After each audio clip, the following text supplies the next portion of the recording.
Hi, We're on. the old farts are back, and at least we're going to start talking about what most people that I know are talking about, which is the Mueller report. What is it? What did what did we learn? What do we hope to learn? Since we haven't seen much of it, only a summary. And what does it really mean for the future? So we were talking about it a moment ago, and we'll go back to that. Um, what I was essentially saying that uh, we've seen the summary, which answers the two questions that I think most people wanted to have answered, at least in part. One, was there a conspiracy between Trump and or the campaign and the Russians who provided material help to the campaign? And two, did Trump do anything to try to impede the investigation of that help? And the summary, which the Attorney General gave us, said there was no conspiracy. Um, and two, there might have been obstruction. Mueller just wasn't willing or in a position to make a judgment.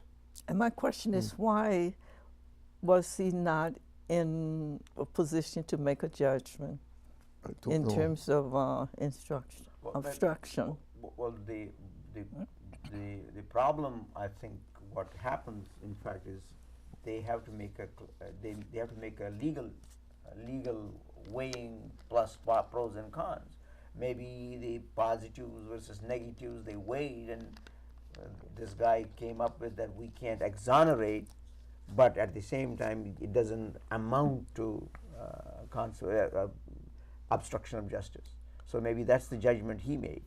But the question is, what can be really ascertained if you read the whole report? We don't know that. Yes, and I think it's so important that the whole report is able to read, and the local people who of this country, citizens, you, me, should be able to look and hear and read some of the things and questions that people answer in regards to this report, and come to some decision. Our decisions may be different than what Mueller came to. Well, it's not just the Mueller came up with, but Attorney General made the determination that nothing can be done beyond the report. Yes. Because there is no culpability, it looks like. But that's why when you look at this, a similar situation with Starr report. Starr report was submitted and published right away and made public so that everybody could read it, Congress could read it, and there was no way. It was not given to Attorney General. Attorney General could have made a summary at that time too, saying that Clinton, it doesn't amount to a hill of beans. Now, She could have said that, but it didn't go to her. Now, just for clarification, the Attorney General, was that person the boss of Mueller? Yes. Yes. Initially, it was the Deputy Attorney General. But chain of command goes from Attorney General to the Deputy and to Mueller. Right. And the Attorney General at the time recused himself, said, I will not be involved in this because, in theory, since he was involved in the campaign, he was a witness. He could be running an investigation which might involve investigating himself. And so he, as well as the Justice Department as a general rule, felt it was inappropriate for him to be involved. Part of the obstruction case, which we have yet to see the detail, is that Trump spent the last year and a half Yeah. or 2 years 2 saying if he had known that the AG was going to recuse himself, he would have picked somebody else. Since the only thing that the Attorney General Sessions recused himself on was the Russia report, obviously the president wanted somebody who would stop or control the Russia report. That sounds like obstruction, But at the same time, you have to also or recognize. at least attempted Yeah, obstruction. but you have to also recognize what Trump is saying right now is he has been vindicated because the report has not found any collusion, and Trump has been saying this from the very beginning. And at the same time, this was a witch hunt which was launched by so-called losers who Well, lost the right. election. They could not tolerate it, and thereby they wanted to derail it. And there may well be some of that. That does not necessarily mean that there was not activity that some might interpret, whether legally or not is not clear, we don't know enough, but some might interpret as, in fact, first, it'll be interesting to find out whether Mueller agrees that there was problems, that Russia created problems in our elections. It appears he did, since he indicted a bunch of Russian nationals. 2, did Mueller see some of the actions taken by the Trump campaign and Trump as being quid pro quo, payment for services rendered? The most obvious one was at the convention. Suddenly, the Trump campaign insists that a plank that had been in the Republican platform condemning Russia for the Crimea be taken out. And it came at the very last minute. It was not anything that anybody had been talking about. All of a sudden, the presumptive nominee says, no, I want this out. But even that does not really point towards a collusion. It just says that, well, maybe Trump didn't like it. So Well, how it are you could going be. to argue against it? But he never brought it up before that. Yeah, but that's One. And 2, yes, it's quite possible that he was looking forward, a legitimate thing, to trying to have a reset with Russia in the same way as Obama tried to have a reset with Russia. yes. And that this would be something to show that he was willing to have a discussion. And it may have nothing to do with the fact that Russia was in fact helping him during that period. But at the same time, you also you could add to that. Yeah. You could add to that the point when Trump and Putin had a joint press conference. There, Trump declared that he asked Putin, and Putin said no, and he believes him. Right. So that interaction itself, you could point out, well, there must have been a collusion. But even there, you can't really tie him down. He It's may not well possible. have believed him, or may well have been willing to say that because he got something else Yes, we don't know out that. of it. We don't know that. So with all this happening, can this country move forward at all? Because besides this report on your president is also going forward, and everything the former president put in place, Obama, for example, your president is coming out negative against it and trying to remove everything. But he's been trying to do that before. I day think zero. now he feels emboldened. Yeah. See, they threw their best punch at me, and I survived it, and therefore now I can start playing payback. Now, one kind of person might say, okay, guys, we went through this, we've got an answer, an answer from a honorable man, despite everything I said about him for the last 2 years. Nothing I said was really important. Let's move on. Let's try to come together as a country. Or he can do what it appears he's doing right now, is to say, aha, see, you can't do anything to me. I'm going to do anything I damn well please. I mean, that's why actually you have this Lindsey Graham saying it is time to investigate Obama. That's what he's saying. So because they have become emboldened, as you said, and they are going to do, and already they are taking victory laps, and you never know which way he's going to take it. And with all this going on, the citizen of this country appears to be in the background and is losing. Why, if we have gone through everything with the former presidents and accepted what they have done, some we supported and some we did not, why are we now trying to go back and say, I'm going to remove all this, rather than looking to see what other changes can be done to make this a better place to be? That's what actually Trump has declared, yesterday or day before, during a luncheon with Republican senators and congressmen.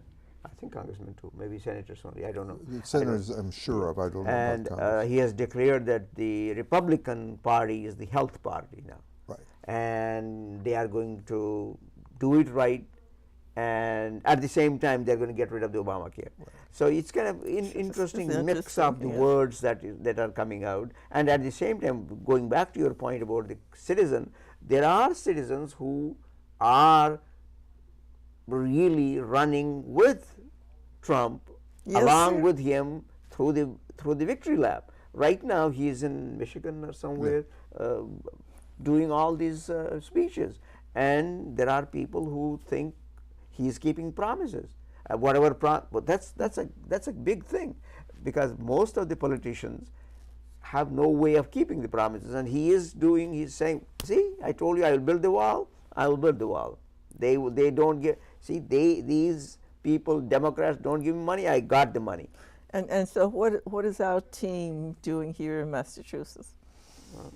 Doesn't Fighting matter what with they them, do. as far as I can tell. I don't really know. I mean, they are saying it's all wrong, and report should be express, or not express, report should be open and all that, but what difference will it make? It will not make any difference. Well, one way it can make difference. Nancy Pelosi has come out with a stronger statement saying that she doesn't like what Attorney General wrote. She wants to see the report for herself and the Congress people, so that they can make a determination. So let us see if they can do that. But whether maybe the Attorney General will prevent that from happening, I don't know whether that's possible. Everybody is saying all the right things. There's a major difference between this report and the Starr report. The Starr report was out in the open. Yes. Somebody accused the president of having done some things, and he denied it, and they decided that what he denied was not true, that in fact he had done the things, and so now he was accused of lying under oath, and he was tried for that. Yes, but there wasn't anything secret.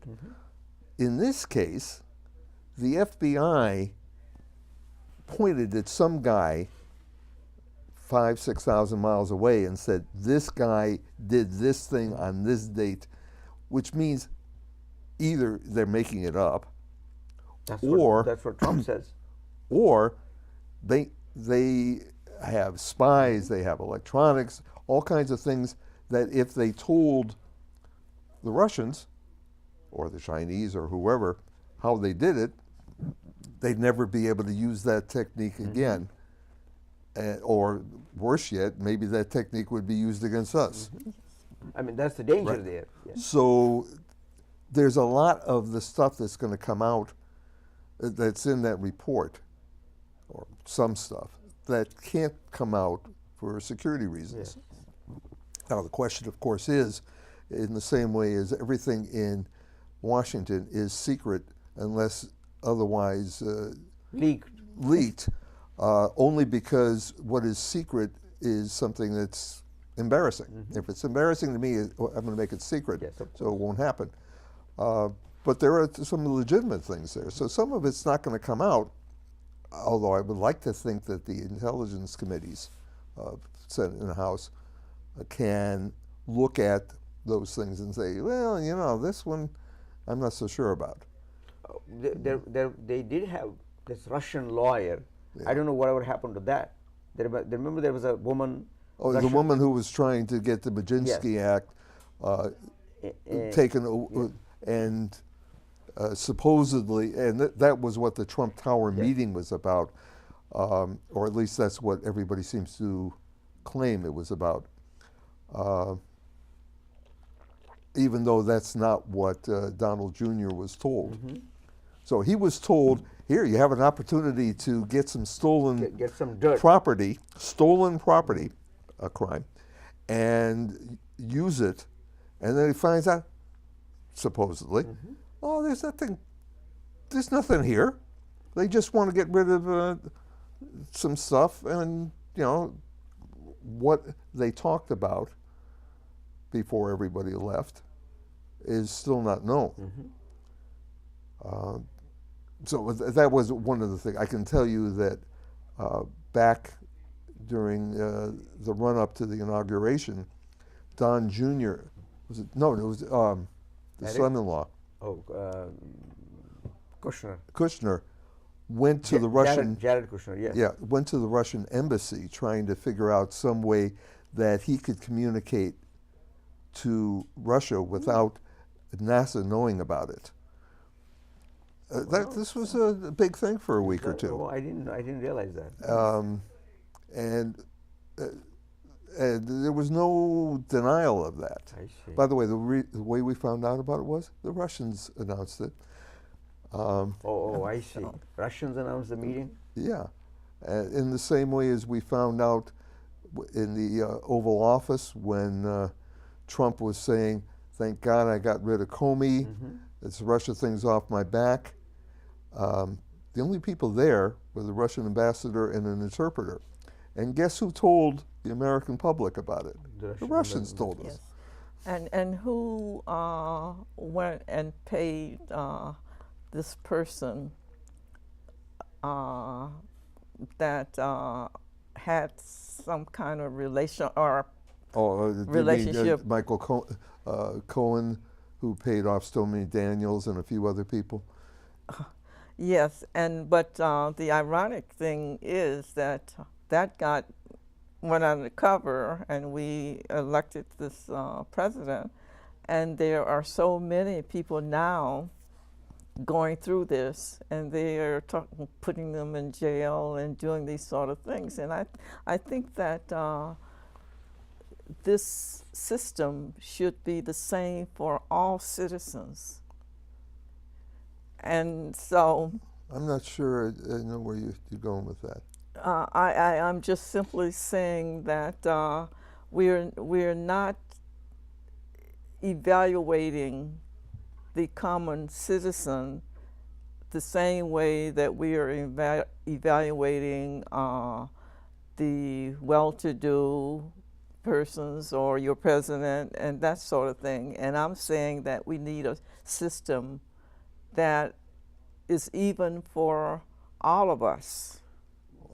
I'd like to have a system where, in fact, despite what we claim, that in fact everybody is subject to the law. Because my understanding of why Barr said there was no obstruction of justice was the memo that he wrote a couple of months ago, 6 months ago, whatever it was, saying that the president cannot obstruct justice as long as he's doing what he's constitutionally allowed to do. What I thought of was if he shoots somebody in the Oval Office and then tells the Justice Department, you cannot investigate this, so he's not subject to any punishment for his crime, even though what he's done is a crime, because he legitimately can say, you work for me, and therefore you can't substitute. Although we did have something similar under Nixon. And I thought they had decided ultimately, yeah, the president, you can fire all the people you want, but in fact the president has to stand in front of the American people and be judged. But I thought some people have recently were saying that sitting president cannot be indicted. That's the Justice Department, and I understand that logic. But yeah. that's what I have been trying to struggle with that in comparison to Nixon. How does that statement jive with what happened to Nixon? Well, Nixon was not tried. No, he was not tried, but he was Right. kind of, in a way, he was forced out. He resigned Rather than be Yes. rather than be convicted in the Senate. And so, where does this statement jive with that? So I cannot understand that. My understanding of the situation, again, my understanding is impeachment is the only, according to the people, some of the legal scholars that I've talked to, not all, but some, impeachment is the tool by which the writers of the Constitution said we can get rid of the leader. I personally think impeachment should be the very last thing you do, because we're not we're not a parliamentary democracy. The president is independent of his party members in the rest of society, and he has certain responsibilities which may go against how a sitting Congress might agree. But it takes a sitting Congress to get rid of him. Nobody anticipated, I don't think, that the sitting president would commit obvious crimes or less obvious crimes. And therefore, how do you make him accountable?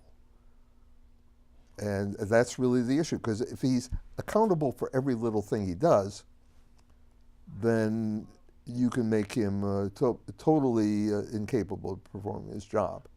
But if he's not accountable, then once he gets in, however he got in, he's in. He's in, and oh, by the way, he never has to come out, because he can say, I'm canceling the election. So you can't. The Constitution says you can't. Actually, Do something about it. Oh, by the way, you cannot do anything about it. You work for me. And that's a possibility, actually. That's interesting. That's interesting. So he could stay as president forever, although there is a term limit set up, but he could abrogate that. How do you enforce it? Yeah, you could get rid of that too. If you pack the courts, then then the only body that isn't clearly under his thumb now will go along with whatever he says. And I hate to bring this up, but Adolf Hitler was democratically elected, and almost everything that he did during the 13, 14 years he was in power was done by the legislature. So it was done legally. Legally, yeah.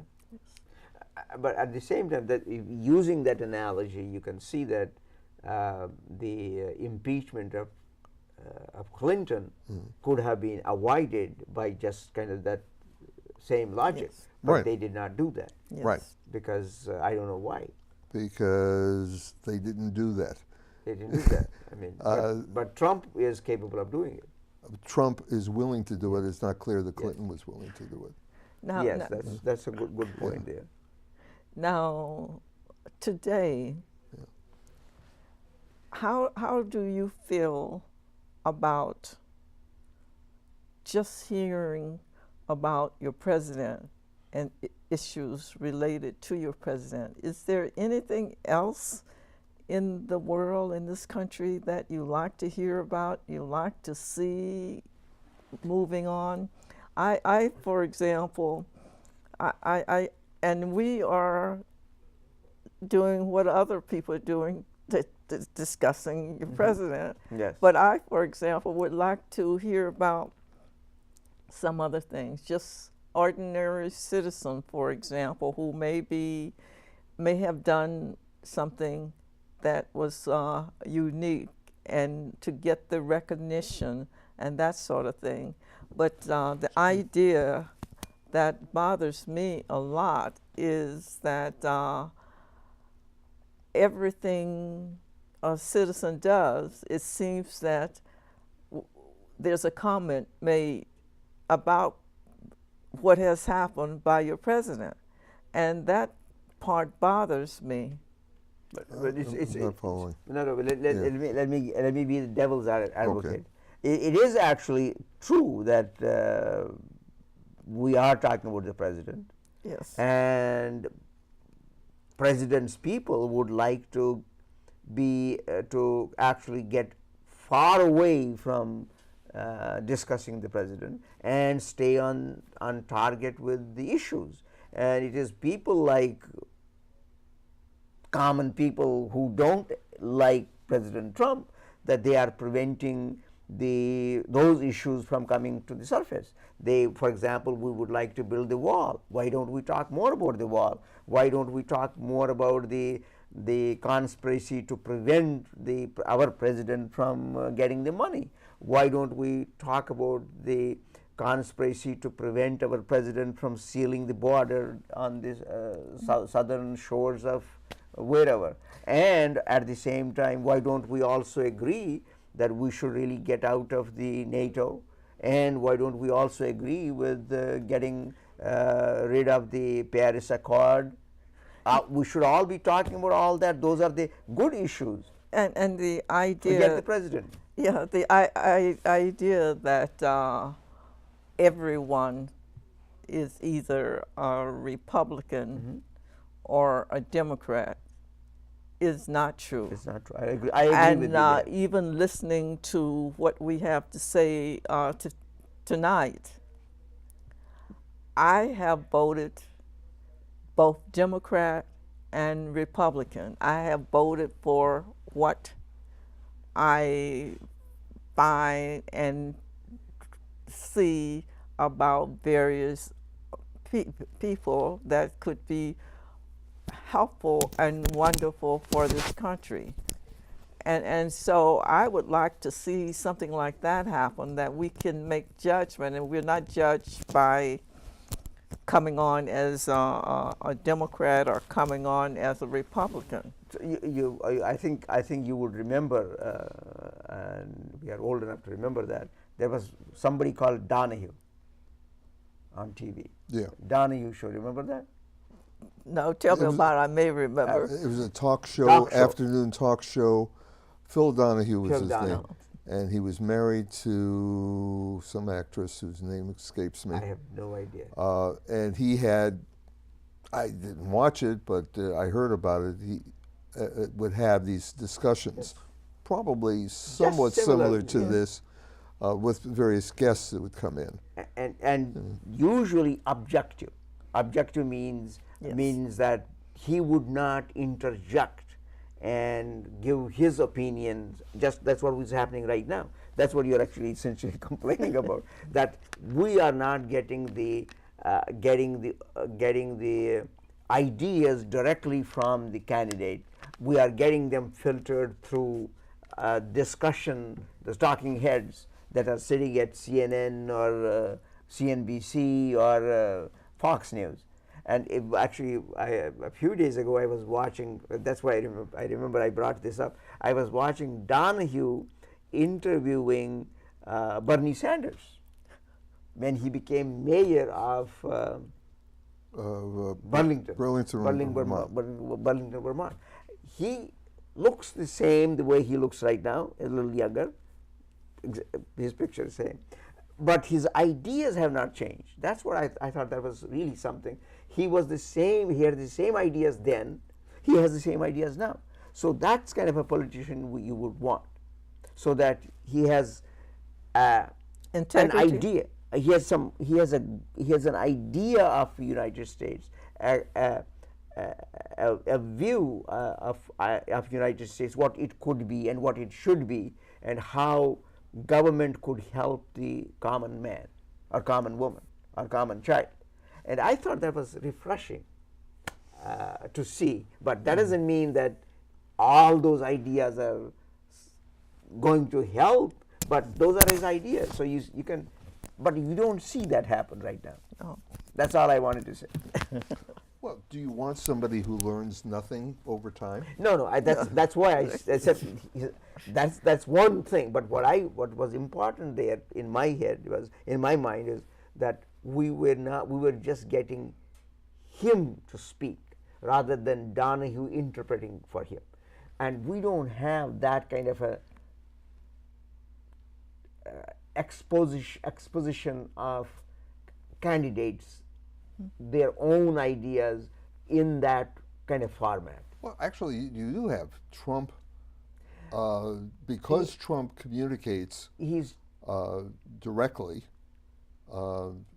Directly to whom? Directly to anybody who's willing to listen. Through tweets. He tweets, and I'm getting sick of his tweeting. Good, bad, or indifferent, he communicates, and some people like that. Some people like that. Part of the problem is he communicates whatever he's daily, thinking at that second. Sometimes. And if he didn't have a good bowel movement, he has a tendency to say some nasty things. I mean, but that's what I'm saying. That you want. So, and you want people who are in a leadership role to provide you their considered opinion, considered thinking, rather than whatever bubbled up and they just print it out and then after 10 minutes it's entirely different. Or says, I didn't say what I just said. My problem with Trump, more than that, although I agree with you, that's pretty bad, is he does not see himself as being president of all the people. But that's a major problem. That's a major problem. And as a result, he sees himself perfectly willing to say, California and Puerto Rico, yeah, you had some problems. Yes. The rest of the country would much rather have a wall on the southern border than your people being made whole or recovering. There are good Americans, and then there's those that are very strange. And the strange people, we don't need to make accommodations for. They probably shouldn't be strange, and then everything would be fine, etc. All of these different things where large groups of people, possibly the majority of the people, and also don't count. To add to that, you have his direct statement about Charlottesville, where he talks about how both sides are good people. Well, I sort of vaguely understand what he's trying to say. It was the wrong time and done in the wrong way. I think what he's trying to say was there are some people who really think that the monuments that they were trying to take down represent part of history, and they don't want that part of history to be ignored. No, that was not the comment. Was just about those people who were rioting. No, I think what he was trying to say. It's no longer what he said. Yes. So what I would like to see is that we have the ability to sit down and discuss with each other and come to some decision, and that our president would support that, And if he is in disagreement, he doesn't get out and tweet it. He called the group together and try to work together to see what is the best way to go for certain things. To me, that's a democracy. I totally agree with you, and I don't think that's what we have, and I'm not 100% sure we're ever going to have that. Certainly not again, because now everything is confrontational. And at the same time, given the personality of the president, depends on who the president is. If the president continues to be the way the president is right now, it doesn't, as you pointed out with the tweets, it doesn't always look presidential. And No. so they say what happens is the president doesn't care whether it looks presidential or not.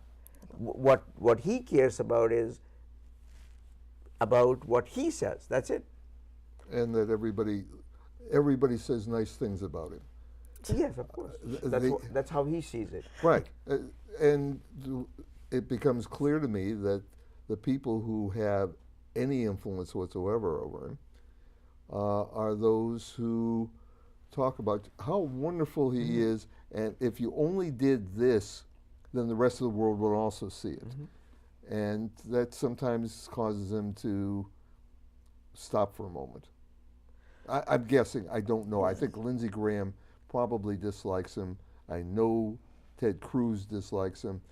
But if they're going to have any influence on him, then they have to basically fawn on him or do what Nancy Pelosi does, which just stand up and laugh at him. And evidently he's willing to accept that, by at least with some people, because she's a pretty strong lady. But at the same time, you also have to see that his approach to whole process, his approach is that doesn't matter what you think, doesn't matter whether you agree or not, I have to address the base I have in the country, and whether you like it or not, tough luck. And those people who are the base, they go Right. like that. And as long as they are in the bag, other people, whether you are independent, Democrat, or Republican, doesn't matter. So, however, coming up to the next election, I wonder what impact we would have for what is going on today, and that is the issue with getting admitted to college and some of the things that are happening where the wealthy is suddenly using their money and to pay people to get their children in the best colleges. Now, this impact on the children who are going into college, as well as impacts on the poor who cannot afford these things. And this is one of the things that I feel that we should be dealing with strongly to try to work issues out like this. Well, I think this is one issue that that everybody's coming down on pretty hard. One of the women, I think she was in the Desperate Housewives TV show. I'm hearing that she was arrested. I don't know, maybe. No, I'm sure she's out on bail, but the fact that you're arrested for something like this and you're likely to go to a trial, conceivably go to jail, that would tend to discourage people. But I don't know. I would much rather see the country come together as Americans and try to solve problems rather than going after some, let's put it this way, rich idiots, with emphasis on rich and idiots. I mean, this is interesting topic. As I pointed out earlier, in this world, you will always have this rich and poor hierarchy, no matter what. But at the same time, the richer people will always have mechanisms in place to help their children and their families.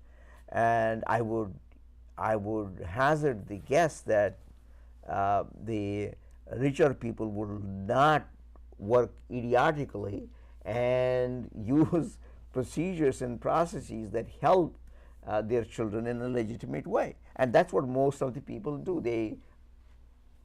They run around with the children, go take them to hockey practice, ballet, do all that stuff, debates. I mean, we all do that. But the thing is, when you go through the subversive mechanisms, those are something which should not be encouraged.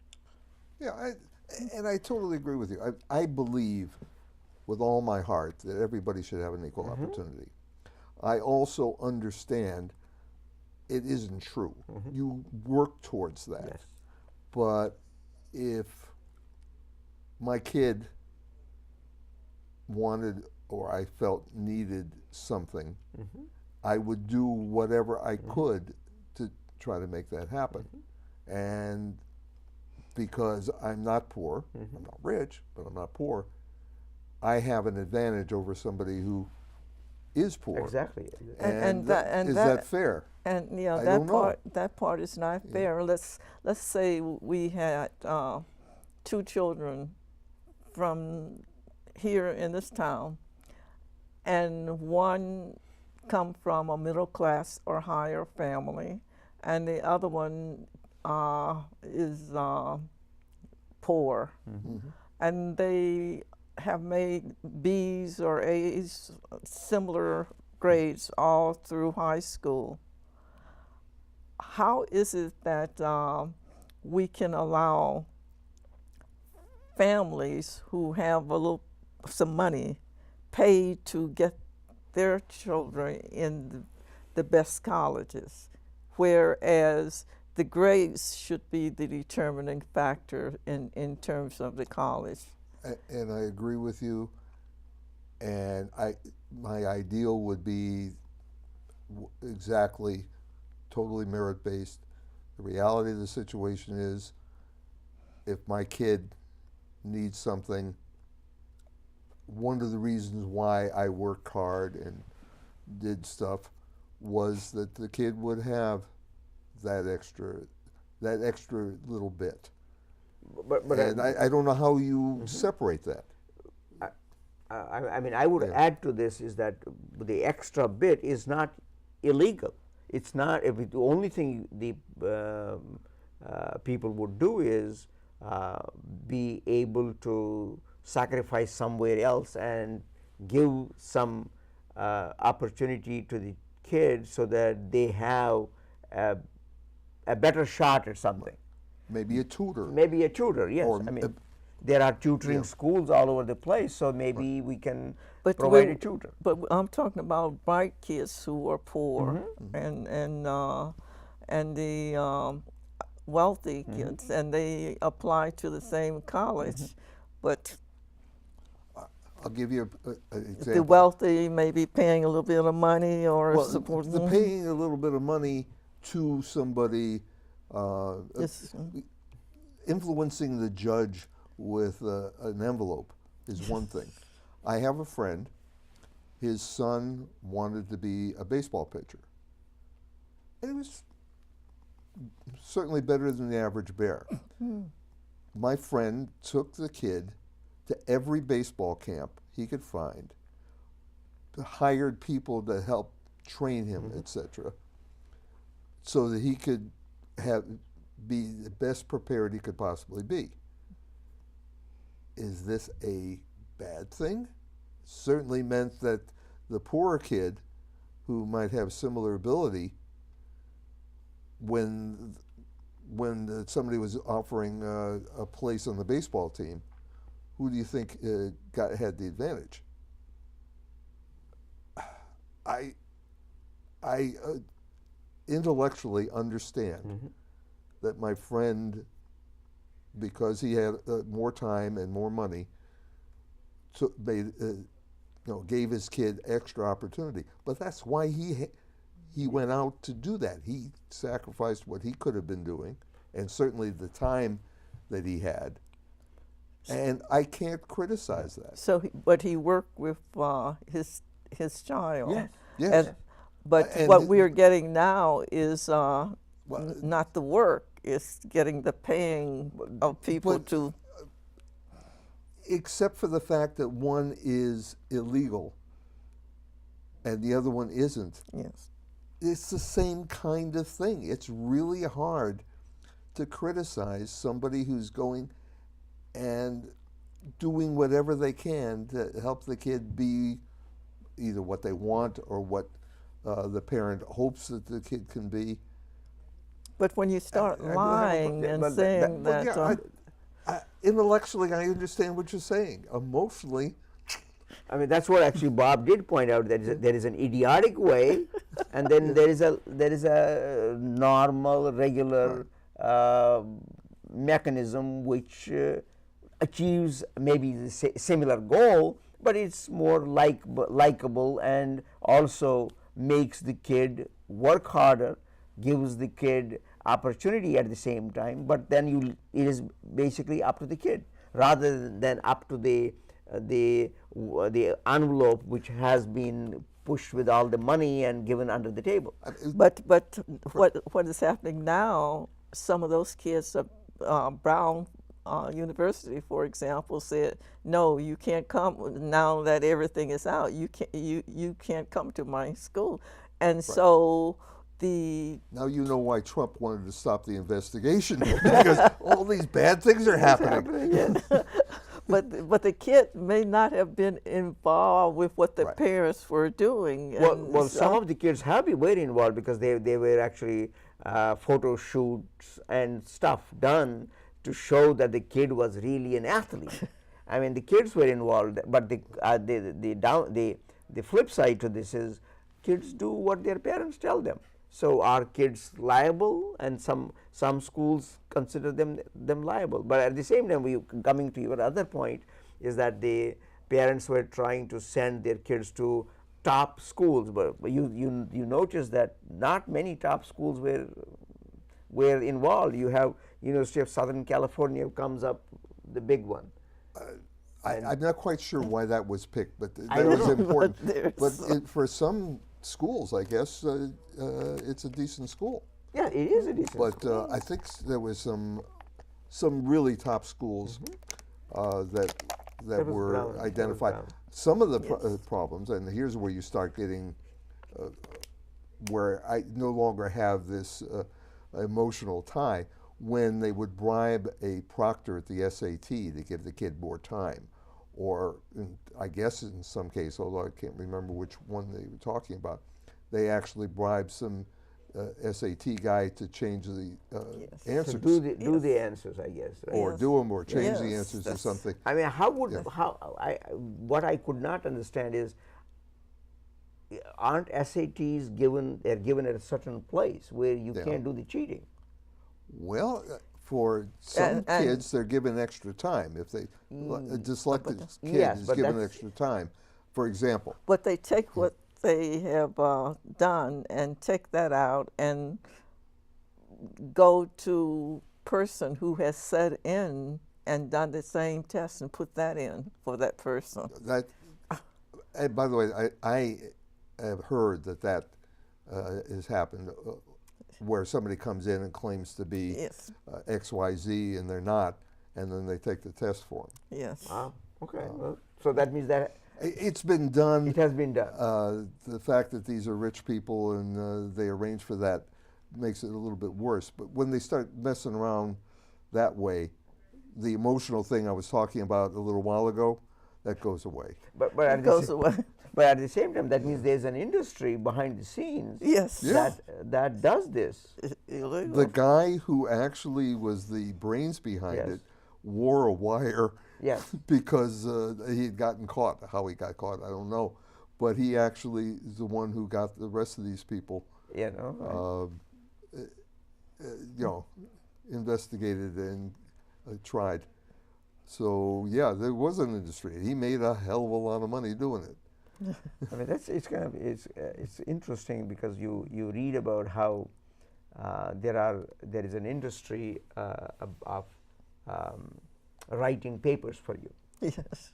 and so that's a major threat of plagiarism, where you are supposed to write a paper and you submit it to me, and how am I supposed to know whether you wrote it or somebody else wrote it?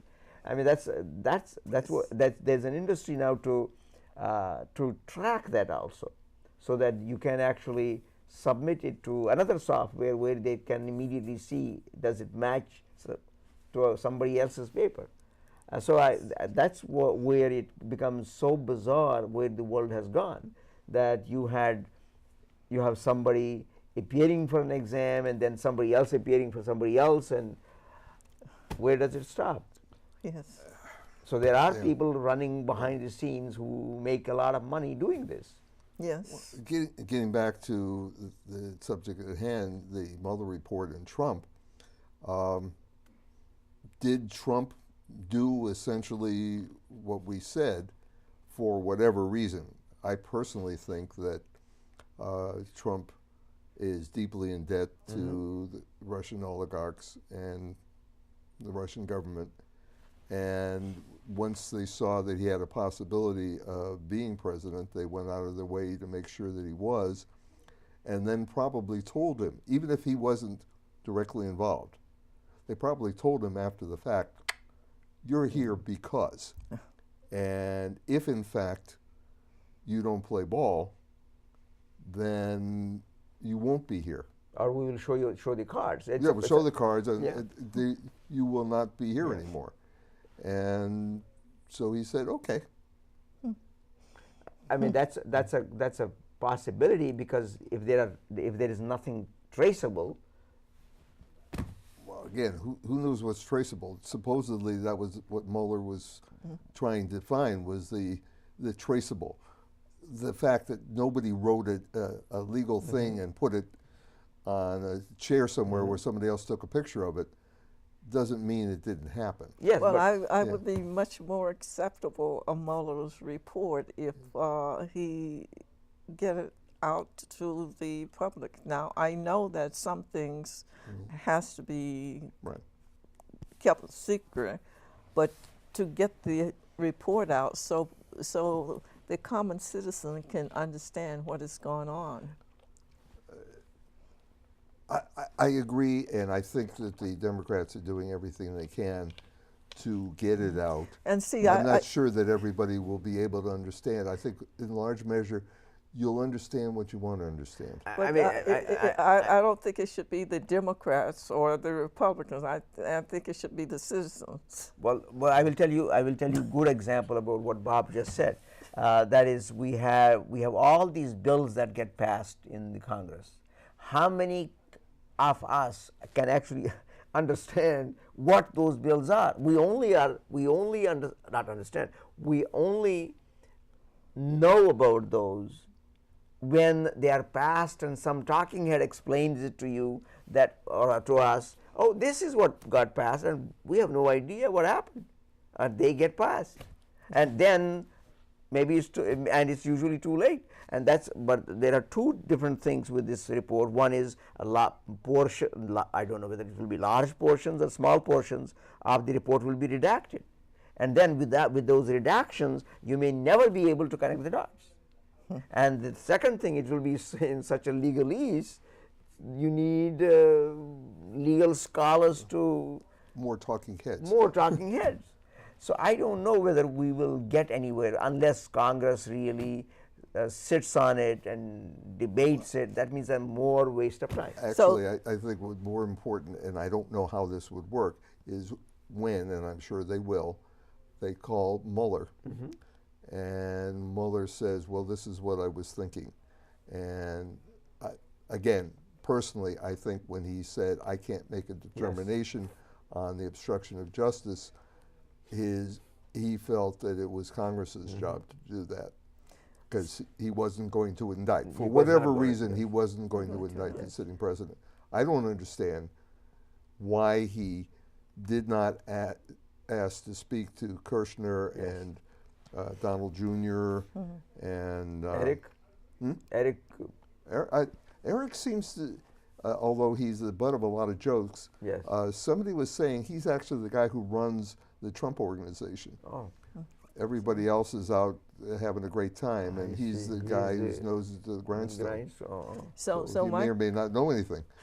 so my question is this: that in terms of the immigrants who are coming over to this country, my southern border, others. My question is: I think that we need to take a look at how many of those that get admitted are wealthy or poor. Well, it's clear what Trump wants. He wants them to be wealthy and bring in money. And some of the people who talk to him want them to be technically Norwegian. very, very proficient. And oh, by the way, they take away American jobs as well. Yes. But you know, the technical companies or technical people who come in, they're evidently acceptable. And oh, by the way, if you're willing to work at a Trump hotel or that's golf fine. course, That's okay. that you show good judgment. Yes. I mean, it's an important issue. I from my standpoint, when you look at the what is happening at the southern border, because what I don't understand is why doesn't United States have a long range policy about what is happening in Central America, and why is it that all these people are fleeing? I mean, isn't there you have an organization of American states, right? So isn't the responsibility of that organization to look at it? What is the central problem? Central problem is there's a lot of drug culture, which we feed, and that is the result. So I think that should be addressed first, and that probably will, from my standpoint, will solve a lot of that problem, because they are fleeing basically the drug lords, all the drug wars that are happening all over the place, and there is essentially no government rule.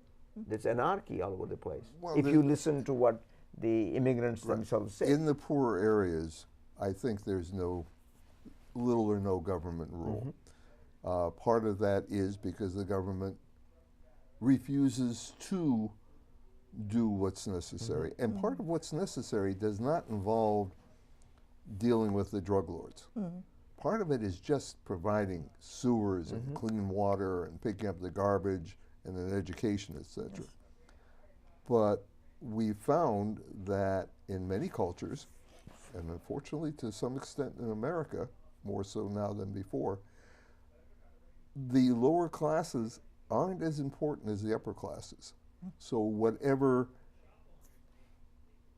capabilities the government has goes towards pleasing those who have the money. And the power. Who can make noises. Well, they have the money and the power. And some of them are drug lords and some of them aren't. But that's who they take care of, rather than those who, for whatever reason, have no voice. The ones who have no voice are very often those who are poor. So it goes back to the same discussion again, that we always will have this Right. multiple layers of these rich people, and Well, we had it's always going to be we've there. had points in our history where that was less true. Yeah, that was always you true. mean the difference was less. In the 1950s, Yes. the middle class was never as large or as powerful or as rich before or since. And I claim, and I'm sure I could, with a little bit of research, could find some statistics to support that the country was never as well off. The country, the total country. There were certainly segments of the total country that were in miserable shape. But as a whole, if you looked at the whole, they were better off. If we could take what we accomplished in the 60s and 70s about bringing more people into the mainstream and